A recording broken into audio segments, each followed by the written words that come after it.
Hello and welcome to Graphic Communications 250. Today we're going to start Project 7. We're going to talk a little bit about textures, brushes, and layers. The idea of this project is we're going to give you an opportunity to play around with the brush tool, get a little bit comfortable utilizing the different styles of brushes that are inside of Photoshop, and also developing a more complex and controllable layer structure. So let's go ahead and get started. Once downloaded, open up my 250, and then I'll go to my download folder, drag my Project 7 out, and then throw my name on the end of it. Alright, now inside of here we've got two files, got a simple JPEG and then a PDF. So let's start with the PDF. This is a simple line art illustration, and we're going to give it a little bit of pizzazz by adding in some color and some different styles of brushes. We have some what's known as dry brushes, which are kind of the more horizontal stroke work here, and then we have some splatter brushes that you'll see kind of decorating these solid areas of color that we're going to be creating first. One of the main things that I'm wanting to do is simplify the way we build this by dividing this color layout into three different zones. So there'll be a top, there'll be a mid, and then there'll be a bottom. And then within each one of those areas we'll have a set of layers that are named colors. So let's go ahead and get started. I'm going to go ahead and leave this open here off to the side, and I'm going to grab my JPEG, right mouse button click, go into Photoshop. So we have inherited a flattened image, relatively crisp detail, but it has been flattened down onto a white background.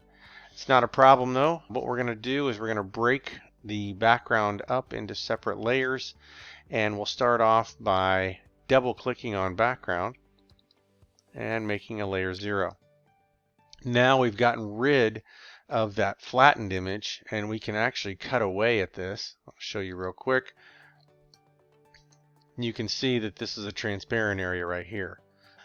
What I'm going to do is I am going to use a selection technique that we've talked about in the past, where we select what we don't want. There's a lot of white on the screen here, and it'll be very easy for me to simply select the white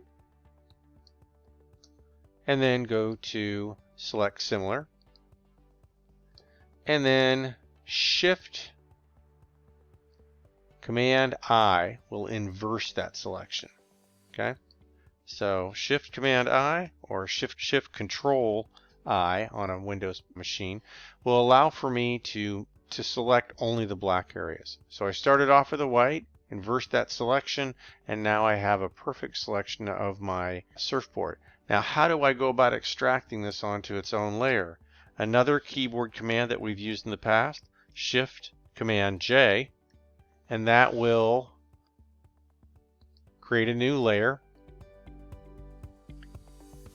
by using layer via cut. So Shift Command J. And now you can see I have a very, very clean, crisp outline here. Now I have this white layer that I don't really know what to do with because it's just a shell. See, it's just the kind of negative area. And so what I'm going to do is Command A, and then I'm going to go over here to Edit and Fill, and I'm going to fill it with a 50% gray. And that's going to cover up all that background information and give me a relatively nice contrast image that I can work over the top of with the black outline and then the gray background. Alright, so let's go ahead and get started. I'm going to kind of warm things up here by showing you guys how I would like for you to create your layer structure. We're going to start off by creating a folder group. So here's my first group, and I'm going to call this top. And then I'm going to create a layer inside of there, and we're going to call this first layer mint. And then we're going to create a layer inside of that, and we'll call this one orange. And then another layer, and we'll call this one light blue. And then another layer, and then we're going to call this one red.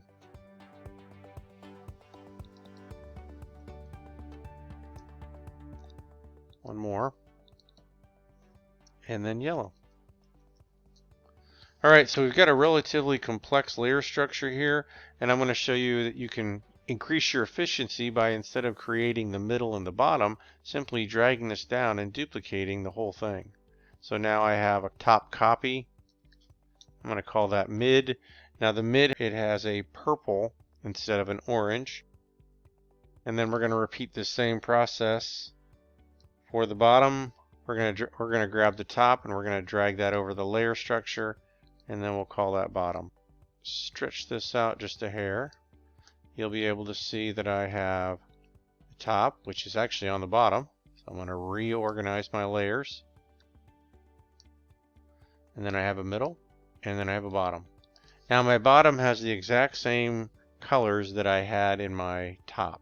So I have a yellow, a red, a light blue, an orange, and a mint. Let's go ahead and take a peek at what the final layout's going to look like here. I do have a finished version of it that I'm not going to be sharing with you, but you'll at least be able to see it from the video here. 250.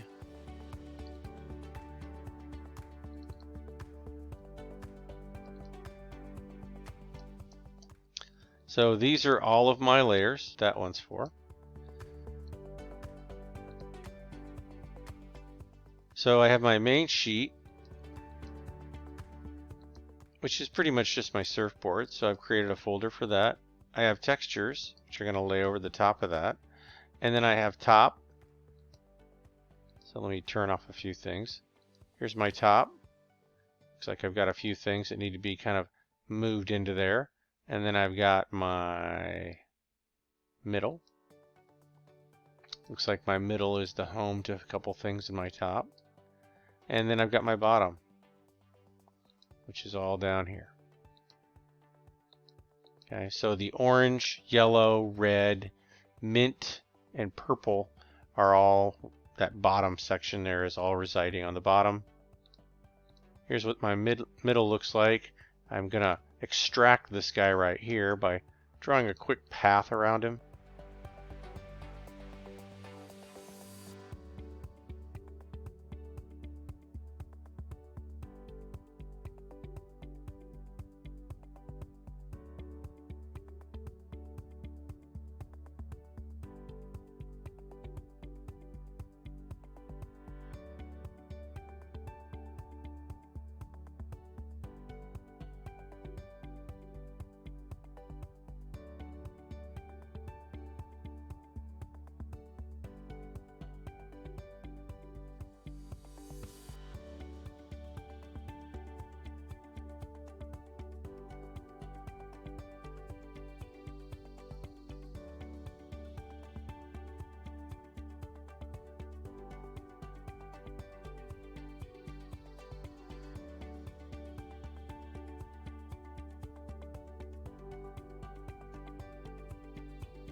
So now with all those, so my groups can get deleted pretty easily if I make a mistake and try and merge things together. Alright, so here's our new cleaned up version. You can see I've got a lot of interesting stuff going on here. That's my top, and then when I turn on my main, looks pretty clean. And then I got my middle, and then I got my bottom. So that'll give you an idea of kind of what we're doing here. I'm also at the very end of this going to show you a little trick where you can trim all the fat off. Alright, so let's just take a quick look at how we're going to build this thing and kind of start knocking this out. So I'm not going to get real picky about different colors. The only thing I am really wanting is just for you guys to spend a little bit of time setting up the main colors and then working within that parameter. We're going to go ahead and set up our top layer here.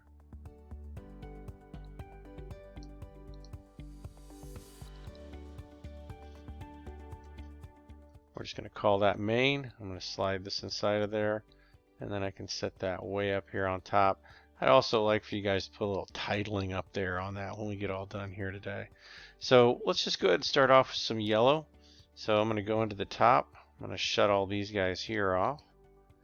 We'll flip that open. I'm going to select my yellow, and then I'm going to zoom way in here, grab my brush tool, and then see what I got here for size.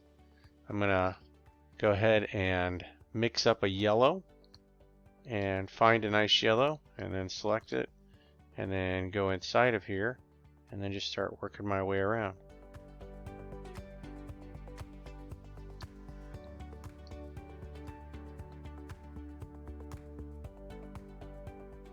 And then hitting my square brackets, I can increase or decrease the size.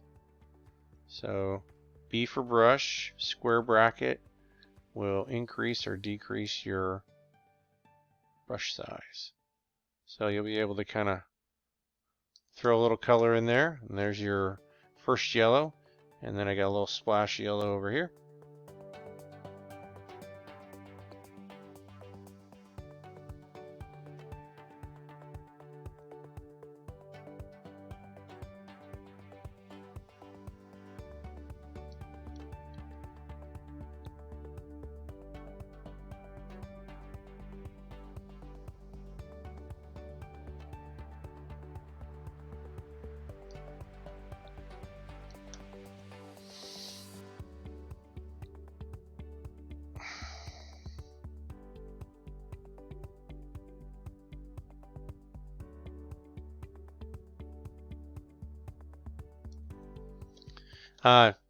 Every once in a while, it's a good idea to kind of break your brush. So I'm pressing and holding, and then I'll stop and I'll release, and I'll press and I'll hold again. So making kind of short bursts of brushwork is always a good idea, because if you hit Command Z and you've done everything with one brush movement, then you're going to end up losing everything. But if you make a whole series of kind of short choppy brush strokes, then you're going to have more control over your undos. So you can see here, this is going pretty quick. If you really wanted to, you could go ahead and just do all the yellows in the top, middle, and bottom, or in one pass. So there we go. I've got some more yellow right here in the middle. And I'm going to go ahead and speed this up a little bit.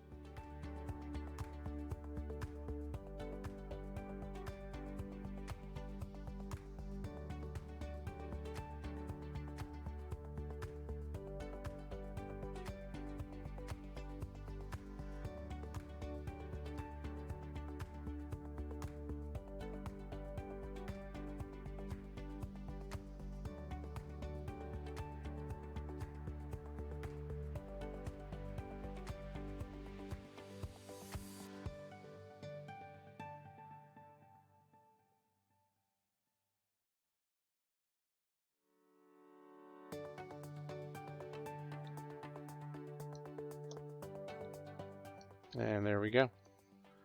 I guess I got one more little splash right here. And then we're going to work on the center. And I think you guys are probably getting the idea here of how this is all going to go. I am going to go ahead and stop right there then. And you can just keep working your way down through all this.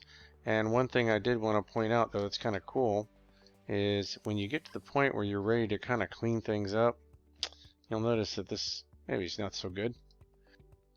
You can go here and you can right mouse button click and you can go to select pixels, and then you can click on a layer, let's say that you've completed already, and then your selection is now on that layer, and then you can simply hit delete and it will remove all those areas that are underneath the black.